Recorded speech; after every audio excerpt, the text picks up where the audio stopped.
सर्वेभ्यः नमो नमः। मम नाम खोकन माइती। विषय अयं भारतीय ज्ञान परंपरा। उपनिषदां प्रसिद्धः मन्त्रः अस्ति ओम पूर्णमदः पूर्णमिदं पूर्णात् पूर्णमुदच्यते पूर्णस्य पूर्णमादाय पूर्णमेवावशिष्यते। अयं मन्त्रः बृहदारण्यकोपनिषद् तथा ईशोपनिषद् इति उपनिषदः अत्यन्तं प्रसिद्धः दार्शनिकः सूत्ररूपेण स्वीकृतः अस्ति। अस्य मन्त्रस्य मुख्य विषयः पूर्णता इति। उपनिषदां मतानुसारं ब्रह्म एव पूर्णमस्ति, जगदपि तस्मात् पूर्णात् एव प्रकटते। अयं सिद्धान्तः केवलम् अध्यात्मे एव न दृश्यते, अपितु सृष्टेः रचनात्मकतायाः तथा ब्रह्माण्डस्य आधारभूतसंरचनायाः विषये अपि अस्य महत्त्वम् अस्ति। यदि वयम् आधुनिकविज्ञानस्य सिद्धान्तान् तथा प्रकृतेः दृष्टान्तानि पश्यामः तर्हि अस्य तत्त्वस्य अनेकानि उदाहरणानि दृश्यन्ते। यथा मृत्तिकायाः वृक्षोत्पत्तिः, वृक्षात् बीजोत्पत्तिः, कोशिकानां विभाजनं तथा प्रणवरूपात् ओम इत्यस्मात् सम्पूर्णस्य जगतः अभिव्यक्ति, संगीते सप्तस्वराः, व्याकरणे मूलधातवः, भाषायां सीमितैः नियमैः अनन्तानां वाक्यानां रचना, एतानि सर्वाणि पूर्णतत्त्वस्य विविधाः अभिव्यक्तयः सन्ति।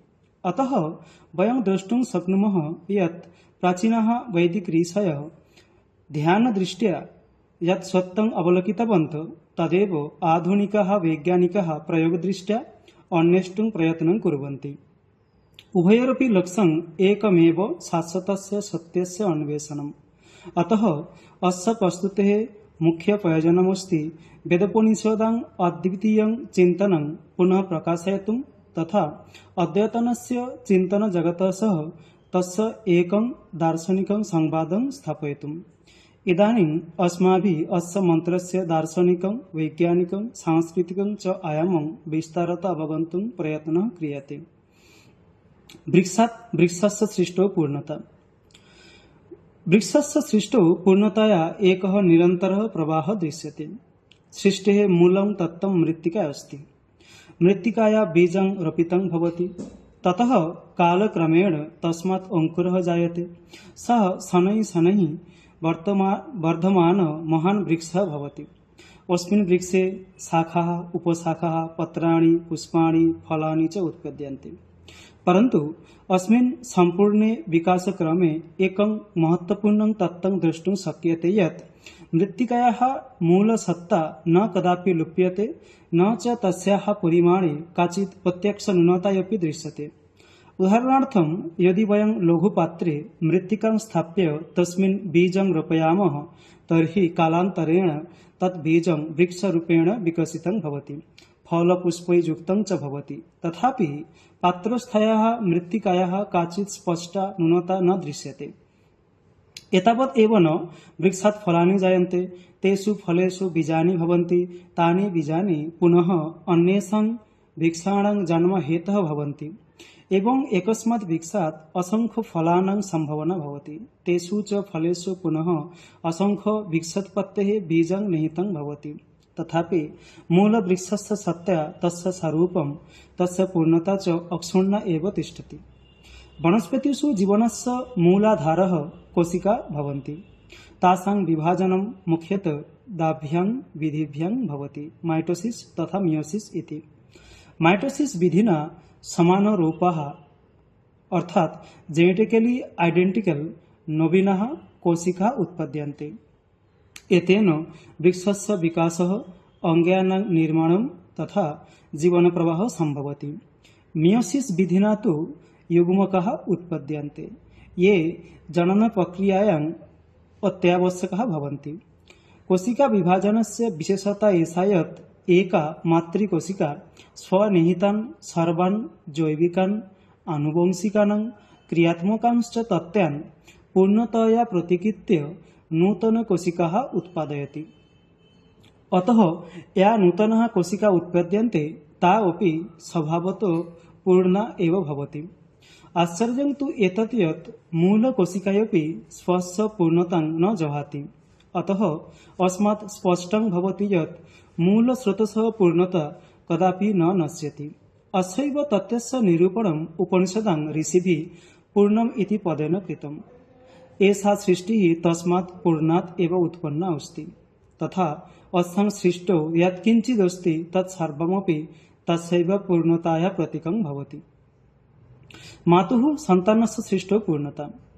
जीवसृष्टौ माता इति मूलभूतं कारणमस्ति, यस्मात् पूर्णरूपेण सन्तानस्य जन्म भवति। गर्भधारणात् आरभ्य प्रसवपर्यन्तं सा प्रक्रिया प्रवर्तते। सा एकः आश्चर्यजनकः जैविकः क्रमः अस्ति। मातुः यदा सन्तानस्य उत्पत्तिः भवति तदा स सन्तानः केवलं शरीरेण एव पूर्ण न भवति, अपितु चेतनया, ज्ञानशक्त्या, जैविकक्षमतया च अपि सम्पन्नः भवति। आश्चर्यं तु एतत् यत् अस्यां प्रक्रियायां मातुः पूर्णता अपि अक्षुण्णा एव तिष्ठति। तस्याः शक्तिः न क्षीयते, अपितु मातृत्वस्य सामर्थ्यं पुनः सक्षमं भवति। अस्मिन् सन्दर्भे आधुनिकविज्ञानस्य अध्ययनमपि अत्यन्तं महत्त्वपूर्णमस्ति। जीवस्य आनुवंशिकतत्त्वं DNA इत्यस्मिन् निहितमस्ति। तत्र स्थिताः क्रोमोसोम् इत्याख्याः गणसूत्राः तथा भ्रूणविकासस्य सूक्ष्मप्रक्रियाः दर्शयन्ति यत् प्रत्येकं जीवनं स्वयमेव एकां पूर्णतां वहन् जन्मं प्राप्नोति। एषा पूर्णता केवलं स्थूलस्तरे न अपितु सूक्ष्मस्तरे अपि दृश्यते। यदा कोशिकायाः विभाजनं भवति तदा तस्याः पूर्वं DNA रेप्लिकेशन् इति प्रक्रिया भवति। अस्मिन् क्रमे मूलस्य आनुवंशिकसूचना पूर्णतया नूतने अणौ स्थानान्तरिता भवति। जीवशरीरे निरन्तरं कोशिकानां निर्माणं भवति। एका मातृकोशिका विभज्य अन्याः कोशिकाः जनयन्ति। एषा प्रक्रिया माइटोसिस् अथवा मियोसिस् इत्याभ्यां विधिभ्यां सम्पद्यते। याः नूतनाः कोशिकाः उत्पद्यन्ते तासु प्रत्येकासु जैविक संरचना, आनुवंशिकतत्त्वं तथा कार्यक्षमता अपि पूर्णरूपेण विद्यमाना भवति। तथापि मूलकोशिकायाः पूर्णता न कदापि लुप्यते। ओम इत्यस्मात् सर्वसृष्टि। अधुना वयम् ओम इत्यस्य तत्त्वस्य विचारं करोमि। वेदोपनिषदां दर्शने ओम केवलं ध्वनिमात्रं नास्ति, अपितु परब्रह्मण प्रतीकं मन्यते। अस्मिन् एकस्मिन् प्रणवे सम्पूर्णः सृष्टिः, तस्याः स्थितिः तथा तस्याः लयः अपि अन्तर्निहिता अस्ति। भारतीयतत्त्वचिन्तने अस्य नाम शब्दब्रह्म इति प्रसिद्धम्। एषा ध्वनिरूपा सत्ता सृष्टेः आदिकारणम् इति अपि मन्यते। वेदेषु ओम प्रणवः, उद्गीत अथवा एकाक्षर ब्रह्म इत्यनेन नाम्ना वर्णितमस्ति। प्राचीनभारतीयदर्शनेन एषा धारणा प्रतिपादिता यत् यदा निराकार ब्रह्मणि स्पन्दनं जायते तदा तत् ध्वनिरूपेण प्रकटते। सा एव प्रथमध्वनिः ओम इति कथ्यते। एषा ध्वनि ब्रह्मण चेतनायाः कम्पनस्य प्रतीक इव अस्ति। ओम इति शब्दः त्रिभिः मूलध्वनिभिः निर्मितः, अ, उ, म इति। एता ध्वनयः जाग्रत्, स्वप्न, सुषुप्ति इति त्रयाणाम् अवस्थाः सूचयन्ति। एताभ्यः त्रिभ्यः अवस्थाभ्यः परं या चतुर्थी अव्यक्ता अवस्था अस्ति सा तुर्य इति कथ्यते। सा एव परब्रह्मण स्वरूपम्। अस्य विषयस्य विस्तृतनिरूपणं मुण्डक उपनिषत् इत्यस्मिन् दृश्यते। तत्र स्पष्टमुक्तम् ओम इति एतद् अक्षरमिदं सर्वम्। एवमेव छान्दोग्योपनिषत् इत्यस्मिन् अपि उक्तम् ओम इति एतद् अक्षरम् उद्गीतम् उपासितम्, अर्थात् ओङ्कार एव उद्गीतरूपेण ध्यानयोग्ये अस्ति। तथैव तैत्तरीयोपनिषत् इत्यत्र अपि कथितम् ओम इति ब्रह्म, ओम इति इदं सर्वम्। एतेन ज्ञायते यत् ओङ्कारः एव ब्रह्मण उच्चारणस्वरूपः अस्ति, यस्मात् सम्पूर्णस्य जगतः उत्पत्तिः अभवत्। भारतीयध्वनिविज्ञानस्य मतानुसारं वाचः चत्वारः स्वराः सन्ति, परा, पश्यन्ति, मध्यमा, वैखरी इति। येषु ओम पराध्वनेः प्रतीकः मन्यते। या ध्वनिः अद्यापि अव्यक्ता अस्ति, या सृष्टेः पूर्वावस्था अस्ति, सा एव परा। तस्याः स्पन्दनात् पश्यन्ति, मध्यमा च अवस्थे उत्पद्यते। अन्ते वैखरी रूपेण ध्वनि व्यक्ता भवति, यत्र सा श्रवणगम्या भवति। एवं ओम इत्यस्मिन् ध्वनेः पूर्णविस्तारः निहितः अस्ति। अस्मात् पूर्णात् प्रणवात् असंख्याः शब्दाः उत्पद्यन्ते, तथापि प्रणवः स्वयं पूर्णः एव तिष्ठति। सप्तशिष्टौ पूर्णतास्वरूपम्। महर्षिणा पाणिनिना प्रणीतस्य अष्टाध्यायी इति व्याकरणग्रन्थस्य अनुसारं धातुः क्रियाया मूलबीजम् इति मन्यते। एषा धातुः उपसर्गै प्रत्ययै समासै च सह संयुक्ता सति अनेकान् शब्दान् जनयति। तेषां शब्दानां योगेन पुनः अर्थपूर्णानि वाक्यानि निर्मीयन्ते, येषु मानवजीवनस्य विविधाः भावाः, विचाराः, अनुभवाश्च व्यक्ताः भवन्ति। उदाहरणार्थं यदि ह्री इति धातुं गृह्णीमः तर्हि तस्मात् हारः, आहारः, विहारः, परिहारः, संहारः इत्यादयः अनेकाः शब्दाः निर्मीयन्ते। एते शब्दाः परस्परं संयुक्ताः सन्तः अर्थपूर्णानि वाक्यानि निर्मातुं शक्नुवन्ति। अस्मिन् सम्पूर्णे क्रमे मूलधातोः सत्ता न कदापि लुप्यते, न च तस्याः क्षयः भवति, अपि तु प्रत्येकस्मिन् नवशब्दे तस्याः शक्तेः विस्तारः एव दृश्यते। एषा भाषिक प्रक्रिया वस्तुतः उपनिषदां प्रसिद्धस्य मन्त्रस्य पूर्णमदः पूर्णमिदम् इत्यस्य उन्नत रूपम् एव दृश्यते। आधुनिक भाषा वैज्ञानिकै नोम चॉम्स्की महोदयै स्वस्य प्रसिद्ध ग्रन्थे स्पष्टतया उक्तं यत् a finite set of rules can generate N infinite number of sentence. अतः गुरु शिष्य परंपरायां पूर्ण सृष्टि इति व्याख्यायामः। भारतस्य गुरु शिष्य परंपरायाम् अपि अस्य मन्त्रस्य प्रभावः दृश्यते। अस्मिन् परंपरायां गुरु स्वस्य स्वस्य आत्मबोध संपन्नं ज्ञानचेतनं शिष्ये प्रकाशयति, तथापि तस्य स्वस्य ज्ञानपूर्णतया किञ्चिदपि ह्रासः न भवति।